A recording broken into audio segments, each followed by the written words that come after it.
Nekst was one of the people that introduced me to Detroit. I got off the plane, met him at Slows. We ate some barbecue and then went out into like 2 feet of snow and 12 degrees and proceeded to have like a week of fun, you know, like the time of my life. And yeah, I got a place and I went back to LA, did the setup for the MOCA show, had the show happen, and then I went to jail. And I didn't get out of jail for a couple months, and then I finally got to come here and start my life. An international graffiti artist has been caught. It's a graffiti writer or street artist paradise, you know. It's abandoned buildings everywhere, total lawlessness. There's not the money to buff it. There's not the money to really fight it. Graffiti's thriving because the environment's right, you know, but it's thriving in a way that I don't think we've seen in the States and the US for quite some time. When you leave something and let it go and don't care about it, we come here, you know, and it's perfect for us. We care about it. We'll paint it all day. I think Detroit has this, obviously it has this reputation of being a place that's really been knocked down and beat up. While it is very accurate, the bombed out, burned down, you know, dilapidated urban landscape is very much real, but there's something else that's happening here too, that there's this kind of rebirth.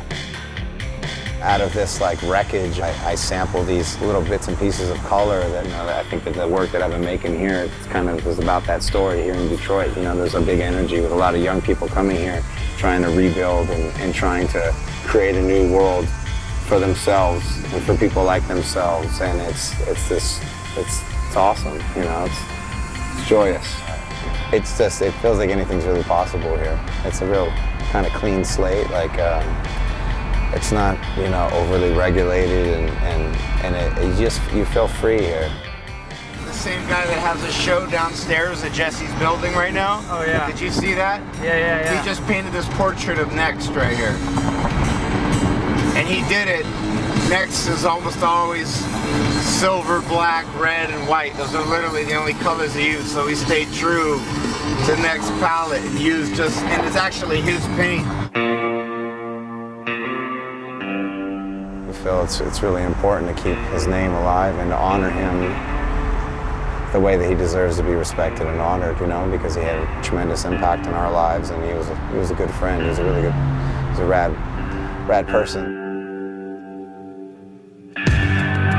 It's a real trip to have people walk by and say, oh, it's beautiful, I love it, it's incredible. We did the exact same thing that so many times people have like stopped on their cell phones and called the police on him for. It's interesting, you gotta start that dialogue with people. I think that there's something really rad about not trying to like overly art it up because it's on a museum or something. I think that there's something really something interesting about just presenting graffiti exactly the way it is, just bigger. We've been through a crazy flash flood, we've been through a lightning storm, none of us have slept. I was actually like, you know, Sean's really giving us a hard time, you know, but I think it's par for the course. It's always hard work, but that's what makes it. That's what kind of makes the experience in the process of doing it all the more valuable. If you don't sweat and bleed a little and get soaking wet, you know, it was too easy and it wasn't worth it.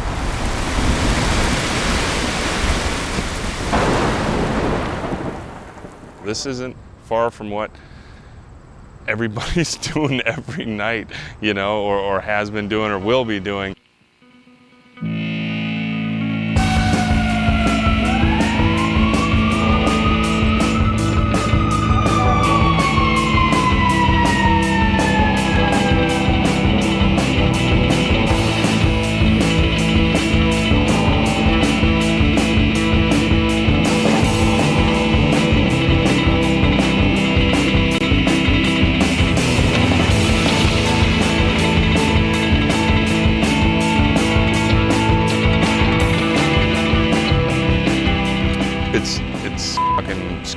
It's amazing to do this here on the Museum of Contemporary Art. It's really fitting, and it's great to showcase his work. It raises it up to another plateau. We've been following his steps quite a bit. We've tried to recreate his work. We've all been painting forever, so we could do our version of what he did, but on the MOCA, we really wanted to do exactly what he would have done, you know, his throw up, his block letter. It wasn't about us, it wasn't about our style or vision or our aesthetics. It was about keeping Nekst alive and doing him honor and paying tribute and homage to him, you know, his way.